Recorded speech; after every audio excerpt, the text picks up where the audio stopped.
और एक बड़ी खबर आपको पटना से दे दे, जहां नीतीश कैबिनेट की बैठक खत्म। ये बड़ी खबर इस वक्त पटना से आ रही है। नीतीश कैबिनेट की बैठक संपन्न। समृद्धि यात्रा से पहले लिया गया बड़ा फैसला। कैबिनेट सभागार में हुई बैठक। ये बड़ी खबर इस वक्त की बता रहे। समृद्धि यात्रा से जुड़ा बड़ा फैसला नीतीश कैबिनेट की बैठक में ली गई है। मुख्यमंत्री नीतीश कुमार की अध्यक्षता में हुई बैठक। कैबिनेट में 41 एजेंडों पर लगी मुहर। सभी मंत्री और सभी अधिकारी रहे मौजूद। चलिए ज्यादा जानकारी के साथ बिहार से स्टेट हेड मरगूब आलम हमारे साथ जुड़े हुए हैं। मरगूब, नीतीश कुमार की अध्यक्षता में कैबिनेट की बैठक संपन्न हो गई है। 41 एजेंडों को मंजूरी मिली है, क्या कुछ जानकारी? देखिए, निश्चित तौर पर अभी भी कैबिनेट की महत्वपूर्ण बैठक खत्म हुई है। उसमें 41 एजेंडे पर मोहर लगा दी गई है। कुछ महत्वपूर्ण एजेंडे हैं, हम आपको बता देते हैं। गया में बनने वाली इंटीग्रेटेड मैन्युफैक्चरिंग क्लस्टर को बिना रुकावट अच्छी गुणवत्ता बिजली देने के लिए 220 केवी का लाइन बनाए जाने को लेकर सरकार ने मंजूरी दे दी है। 33 करोड़ 29 लाख रुपए की मंजूरी दी गई है। कृषि विभाग में 293 नए पदों का समायोजन किया गया है। यह महत्वपूर्ण जानकारी है। तीसरा महत्वपूर्ण जानकारी है कि पौधा संरक्षण पर्यवेक्षक के 194 पद, पौधा सर्वेक्षण निरीक्षक के 99 पद संयोजित किए गए हैं। तीसरा महत्वपूर्ण जानकारी है कि जल संसाधन विभाग का जो बाण सागर समझौता है, उसके अंतर्गत बिहार झारखंड के बीच पानी का बंटवारा फैसला हो चुका है। इस पर जो विवाद चल रहा था लगभग काफी सालों से, उस विवाद को बिहार और झारखंड की सरकार ने खत्म कर दिया है और बिहार को मंजूरी दे दी गई है। उस पर आज कैबिनेट ने मंजूरी लगा दी। इसके साथ साथ जल संसाधन विभाग का एक और कार्यक्रम था कि विभागीय परियोजनाओं को जल्द पूरा करने के लिए वन विभाग के द्वारा लगातार जल संसाधन विभाग का दखल होता है, मतलब कि विवाद होता है, उसको लेकर एक सेवानिवृत्त वन अधिकारी को संविदा पर रखा जाएगा जो सीधे फॉरेस्ट विभाग से बातचीत करेगा।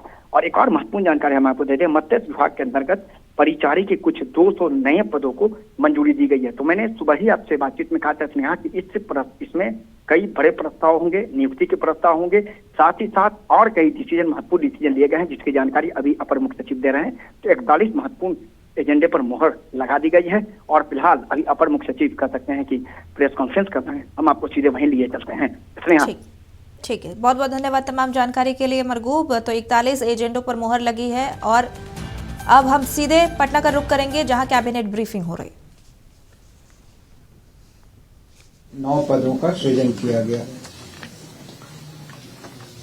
सहकारिता विभाग के अंतर्गत खरीफ विपणन मौसम 25-26 और रबी विपणन मौसम 26-27 में अधिप्राप्ति कार्य हेतु विभिन्न सहकारी संस्थाओं को 7,000 करोड़ रुपए ऋण प्राप्त करने और उसके उपयोग के संबंध में राजकीय गारंटी प्रदान की गई। सिविल विमानन विभाग का अगला एजेंडा था, जिसके अंतर्गत दरभंगा हवाई अड्डा के पास लॉजिस्टिक पार्क एवं कार्गो हब के निर्माण के लिए लगभग 50 एकड़ भूमि अधिग्रहण किए जाने हेतु 138 करोड़ रुपए 82,88,000 रुपए की प्रशासनिक स्वीकृति दी गई।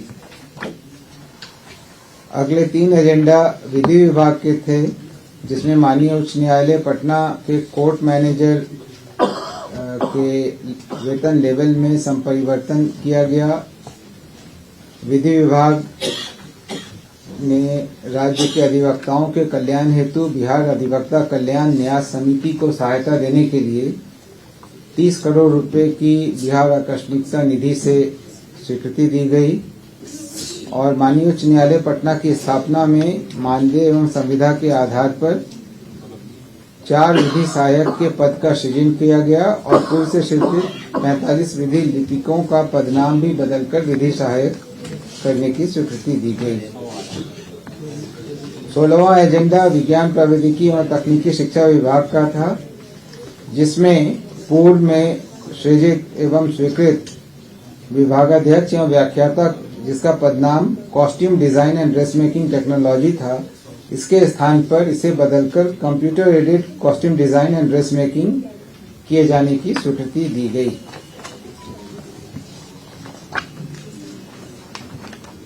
ये AICTE के अनुरूप है। विज्ञान प्रौद्योगिकी और तकनीकी शिक्षा विभाग के अगले एजेंडा में राजकीय पॉलिटेक्निक बगहा के लिए कुल 45 शैक्षणिक पद तथा 61 गैर शैक्षणिक पद, कुल 106 पदों के सृजन की स्वीकृति दी गई। गृह विभाग का अगला एजेंडा था, जिसके तहत राज्य के 53 काराओं में नए सिरे से 9073 सीसीटीवी